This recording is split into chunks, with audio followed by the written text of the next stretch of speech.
گے امت کا تو ہنفیوں کا سب سے بڑا یہاں پر اجماع ہے، اور ان کے دو گروہ ہیں، دونوں گروہوں کا یہ ماننا۔ غیر مقلدین اس سے آگے بڑھ گئے، وہ کہتے ہیں صرف یہی نہیں کہ نبی صلی اللہ علیہ وسلم اور انبیاء زندہ ہیں،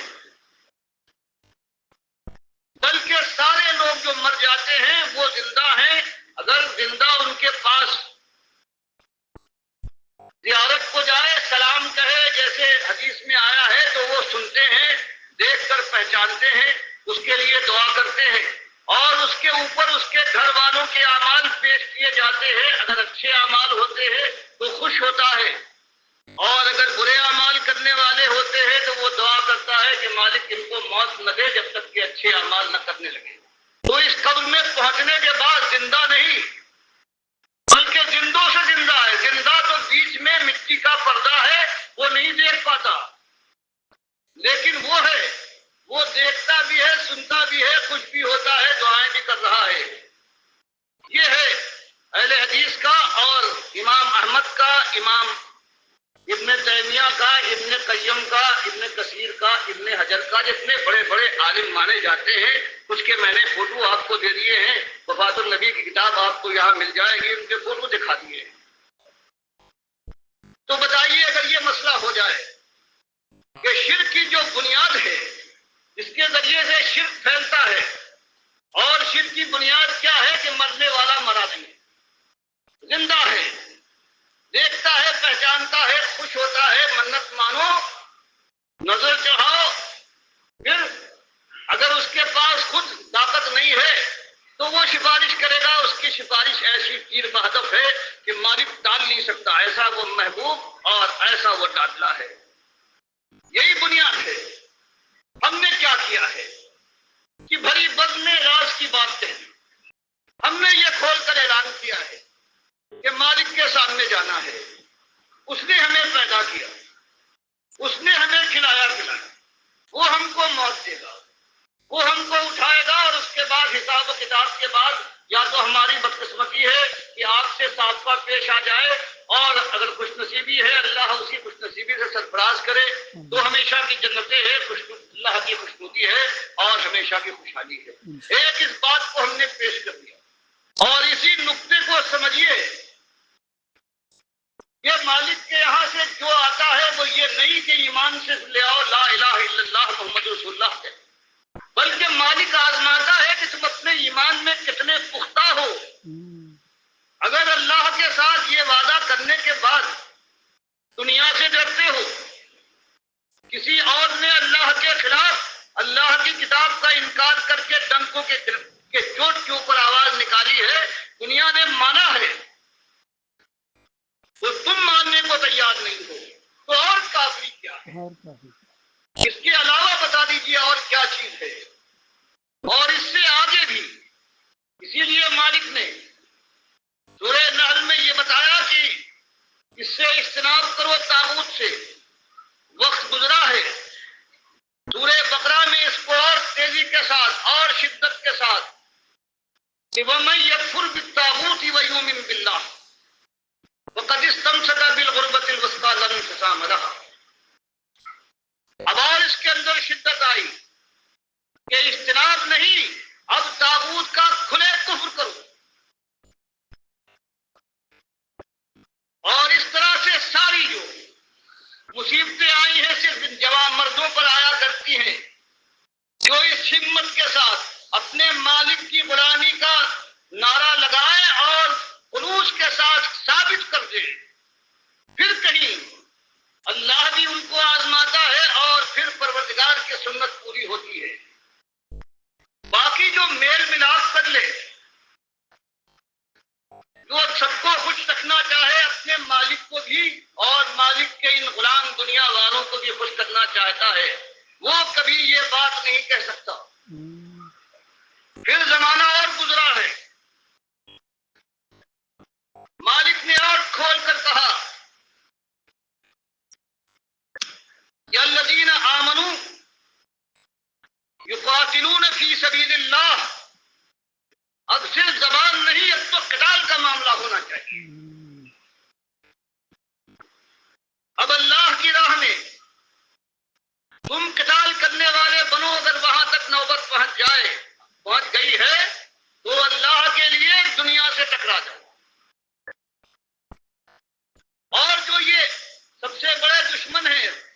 الذین کفروا یقاتلون فی سبیل الطاغوت، وہ تمہارے مزاحم ہوں گے وہی جو طاغوت کو اپنا ولی بناتے ہیں اور اس کے راستے میں اس کے لیے اس کی برائی، اس کی غلط باتوں کو منوانے کے لیے وہ قتال کر رہے ہیں۔ تو پھر فرمایا کہ پھر جنگ کرو، یہ اولیاء شیطان ہیں، اولیاء شیطان ان کیسے شیطان کان ضعیفا، کچھ پرواہ نہ کرو، کیونکہ یہ شیطان، یہ طاغوتوں کے ماننے والے، یہ شیطانی فوج ہے۔ چاہے تم اپنے وسائل کو کم پا رہے ہو، ان کی تدبیریوں اور چالاکیوں کو دیکھ کر سہمے جاتے ہو، لیکن نہیں، ان کا مقابلہ کرو، ان کی تدبیریں ہیں، یہ انتہائی ضعیف ہے، پروردگار ان کے تار و پود بکھیر دے گا۔ یہی بات میں آپ کے سامنے لانا چاہتا ہوں۔ کتنے آپ کے حضرات ہیں جو مدتوں سے یہی باتیں سنتے آئے ہیں، لیکن افسوس ہے کہ بعض حضرات ابھی تک ہمارے فرق کو اور ہماری قوم کے فرق کو نہیں پہچان پائے۔ ہم کوئی نئی بات کہاں سے لا سکتے ہیں قرآن و حدیث کے علاوہ؟ ہم تو صرف یہی کہتے ہیں کہ قرآن و حدیث کو مان لو، اور اس کے خلاف کوئی بھی آتا ہے جو اس کے خلاف کہتا ہے اس کو چھوڑو اور سمجھاؤ، نہ مانے اس سے کفر کرو، اور اگر موقع آ جائے تو اس کے خلاف جنگ آزما ہو، ساری تدبیریں اختیار کرو۔ یہ ہمارا کہنا ہے۔ ہمارا جرم اگر ہے تو ایک یہی جرم ہے اللہ کے بندے۔ اور اگر یہ خیال ہو کہ لوگوں سے بھول ہو گئی ہے، اگر مانتے ہو کہ ہاں غلطی کی ہے بڑے بڑے بال لوگوں نے، تو آخر سب کے لیے مانو، سب سے بھولی تو ہوتی ہے، لیکن ان کو ایک عام کے لیے، عامی کے لیے کچھ موقع ہو سکتا ہے۔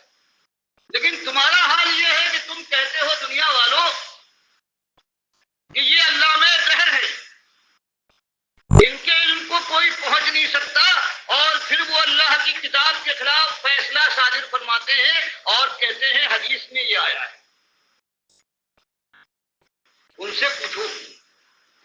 کہ کیا اللہ کے نبی صلی اللہ علیہ وسلم اللہ کی کتاب کو جھٹلانے کے لیے بھیجے گئے تھے؟ اللہ کے نبی صلی اللہ علیہ وسلم کو یہ اختیار ہے کہ وہ قرآن کے کسی حکم کو بدل دیں؟ کیا اللہ نے نہیں فرمایا کہ نبی کو ہم نے اس لیے بھیجا ہے لِتُبَيِّنَ النَّاسِ مَا نُزِّلَ إِلَيْهِمْ، تاکہ وہ کھول کر صاف صاف بیان کر دے جو تم کی طرف نازل کیا گیا ہے۔ قرآن کے صحیح معنی بتانے کے لیے آئے، اور اپنے نبی کے ساتھ کتنا ظلم ہے کہ کہا جائے انہوں نے یہ کہا ہے کہ قرآن غلط اور بات یہ ہے، اور اسی کی سچی بات سے جو صحیح روایت سے آئی ہے کس طرح نکالا تم نے غلط معنی لے کر، اپنی طرف سے معنی لے کر، جیسے خاتم الانبیاء کے لیے آ گیا، ایک گروہ نے اس کے معنی لے لیے کہ مہر لگا دی گئی، جو ان کی طرف سے ثابت مہر لگا ہوا ہے، یا یہ ہے ان کی بات کو ثابت کرنے، ان کی حمایت کرنے آئے، یہ معنی انہوں نے نکال لیے اور ختم کر دیا، ختم نبوت کے۔ وہی حال تم نے کیا ہے۔ بخاری کی صحیح حدیثوں سے، جس میں صحیح معنی بھی قرآن کے خلاف نہیں ہے، کسی نص سے نہیں ٹکراتے، ان معنوں کے ماننے کے بجائے تم نے اپنی طرف سے وہ معنی لیے جو تمہارے بزرگ بتا گئے ہیں، جو قرآن کے خلاف اللہ کا رد، اللہ کی کتاب کا انکار ہے، اور تم اس پر نازا ہو۔ یہ مجاہدانہ آواز ہے ڈاکٹر مسعد الدین عثمانی رحمۃ اللہ علیہ کی، 1986 میں وفات پا گئے۔ جہاں ان کی بہت کمی محسوس ہو رہی ہے، وہاں یہ بھی کہ کون للکارے گا طاغوتوں کو تیرے لہجے میں۔ تو یہ ڈاکٹر صاحب کا ایک منفرد لہجہ ہے، کفر و شرک کے بیجے پھاڑ دیے اللہ کے اس بندے نے، اور یہی اصول محمد حنیف کے اوپر فٹ آتے ہیں۔ اس نے کفر و شرک پھر جماعت کے اندر ڈال دیا، سجدہ تعظیمی کا وہ شرک لے آیا، حالانکہ صحیح تفسیر بھی موجود تھی، ڈاکٹر صاحب بھی تفسیر کر کے گئے تھے، اس سے پہلے امام بخاری بھی، لیکن محمد حنیف نے اپنے مشرکانہ ذہن کی وجہ سے یہ جماعت کا ذہن بنا دیا کہ پورے خاندان یعقوب علیہ السلام نے یوسف علیہ السلام کو سجدہ کیا، اندازہ لگائیے اس کی اس طرح مت ماری گئی اس نے اس کو پھر انا کا مسئلہ بنا لیا، حالانکہ تمام انبیاء اللہ کو سجدہ کرتے ہیں۔ سورہ مریم کی 58 نمبر آیت نص ہے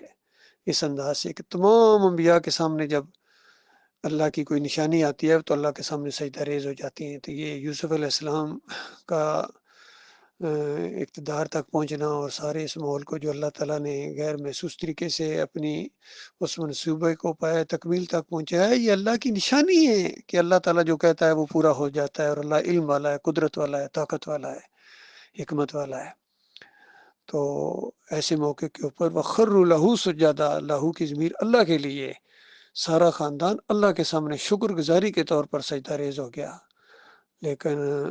محمد حنیف صاحب نے ڈاکٹر عثمانی رحمۃ اللہ علیہ کی اس تفسیر کو چھوڑ کے اور امام بخاری کے اس موقف کو چھوڑ کے، قرآن کے موقف کو چھوڑ کے، قرآن تو یہ عقیدہ پیش کرتا ہے، اس نے ابن کثیر کو لیا اور طبری کو لیا اور ڈاکٹر اسرار کو اور ان دوسرے لوگوں سے متاثر ہو کے اس نے جماعت کا یہ عقیدہ بنا دیا، اور 6 7 8 سال اس کو سمجھاتے رہے لیکن نہیں مانا اور اسی شرک کے اوپر مرا ہے۔ تو ڈاکٹر عثمانی صاحب یہی کہہ رہے ہیں کہ پہلے سمجھاؤ اور نہیں سمجھتا ہے پھر للکارو اور آخری حد تک جاؤ۔ انشاءاللہ یہ جو دعوت اٹھی ہے یہ غلبے کے لیے اٹھی ہے، انشاءاللہ کفر و شرک کے اس ماحول کے اندر اور جہالت کے اس دور کے اندر یہ ایمان خالص کی شمع روشن ہوئی ہے۔ اللہ کے بندو اس شمع کو بجھنے نہ دینا۔ ڈاکٹر عثمانی رحمۃ اللہ علیہ کے اصلی اور پکے ساتھی مومن بھائی ابھی موجود ہیں، انشاءاللہ ہم بھی للکاریں گے ان طاغوتوں کو اسی لہجے میں انشاءاللہ۔ یہی خیر کا ایک ذریعہ ہے۔ باقی جو مانے گا وہ اپنا بھلا کرے گا، جو کفر و شرک کا ساتھ دے گا اس کو ہمیشہ کی آگ کے اندر رہنا پڑے گا، ان طاغوتوں کے ساتھ جن کا ذکر کیا ہے یہاں ڈاکٹر عثمانی رحمۃ اللہ علیہ نے، اور لکھ دیا ایمان خالص کس طول اور کس دوم کے اندر پوری لسٹ شائع ہوئی ہے ان طاغوتوں کی کہ کس طرح انہوں نے 3 صدی سے یہ آہستہ آہستہ انہوں نے عہدے فی القبر کا عقیدہ اور قبر پرستی اور جو مزار پرستی اور پیر پرستی ہے، یہ اسی شرکی عقیدے کی وجہ سے ہے کہ مرنے کے بعد روح اس قبر کے اندر واپس ہو جاتی ہے۔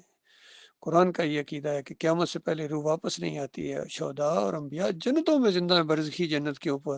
ان قبروں میں نہیں۔ ان قبروں میں جو زندہ مانتا ہے، سننے والا، دیکھنے والا، پہچاننے والا، وہ اللہ کی کتاب کا کافر ہے، مشرک ہے، اور وہ شرک کی جڑ ہے۔ یہ عقیدہ سماع موتا کا عقیدہ ہو یا حیات نبی القبر کا عقیدہ ہو، شرک کی جڑیں ہیں۔ ان جڑوں کو پانی دیتے ہیں بریلوی بھی، دیوبندی بھی، اہل حدیث بھی، سلفی، سورے اس شرک کے قائل ہیں، کسی میں کم کسی میں زیادہ، جماعت اسلامی ہو یا تنظیم اسلامی ہو، اور یہ رافضی ہوں، جتنے بھی ہیں، قادیانی ہوں، اور پھر ان میں سے جن کا مرتا ہے کہتے ہیں شہید ہو گیا۔ اندازہ لگائیے، وہاں شہید اس معلوم ہے کہ یہ اپنے مسلک کے شہید ہیں، کوئی ملک کی خاطر شہید ہوتا ہے، کوئی اپنے علاقے کی وجہ سے، کوئی قوم کی وجہ سے، کوئی اپنے فرقے کی وجہ سے، یہ سارے کے سارے ان کے شہید ہیں، یہ اللہ کے راستے کے شہید نہیں ہیں۔ اور جنتوں میں وہ جاتا ہے جو اللہ کے راستے کا شہید ہوتا ہے، توحید کا کلمہ بلند کرتے ہوئے، شرک کا رد کرتے ہوئے اگر اس کی موت آ جائے،